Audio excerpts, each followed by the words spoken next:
దేశవ్యాప్తంగా గణేష్ నవరాత్రి ఉత్సవాల సందడి కొనసాగుతోంది. ఊరు వాడ అంతా గణనాథుడి నామస్మరణంతో మారుమోగిపోతోంది.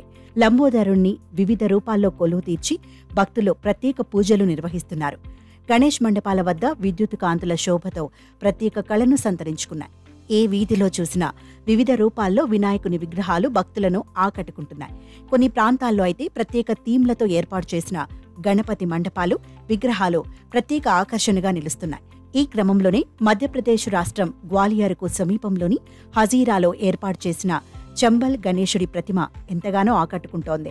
గణనాథుడి చేతిలో తుపాకీ, మెడలో తూటాల దండను తగిలించి ఉన్నట్లుగా వినూత్న రీతిలో విగ్రహాన్ని తయారుచేశారు. ఎదురుగా ఉన్న ఓ నేరస్తుణ్ణి వినాయకుడు అంతమొందిస్తున్నట్టుగా రూపొందించారు. అయితే మధ్యప్రదేశ్లోని గ్వాలియర్, చంబల్ ప్రాంతాల్లో నేరాల సంఖ్య అధికంగా ఉందని, అవి తగ్గాలనే ఉద్దేశంతోనే గణేశుడి చేతిలో తుపాకీ ఉంచి విగ్రహాన్ని ఏర్పాటు చేసినట్లు చెప్పారు. ఈ కలియుగంలో నేరాలను తగ్గించడానికి ఆ గణేశుడే పోలీసుల రూపంలో తుపాకీని చేతపట్టి వచ్చాడని పేర్కొన్నారు.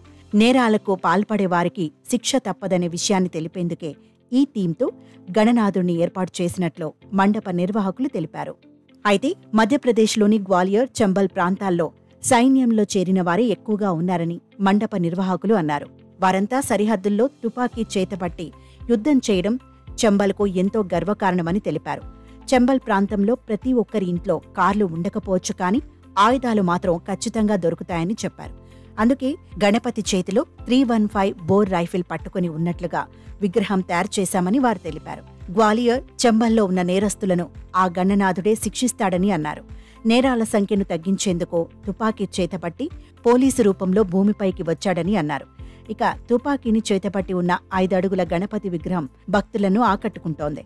చంబల్ గణపతిని దర్శించుకునేందుకు భక్తులు అధిక సంఖ్యలో తరలివచ్చి ప్రత్యేక పూజలు చేస్తున్నారు. ఈ విగ్రహం ఏర్పాటు చేయటం పట్ల ప్రజల నుంచి ప్రశంసలు వస్తున్నాయని నిర్వాహకులు అంటున్నారు. ప్రస్తుతం మా చంబల్ గణపతితో పాటు తాము కూడా ఫేమస్ అయిపోయామని ఆనందం వ్యక్తం చేస్తున్నారు.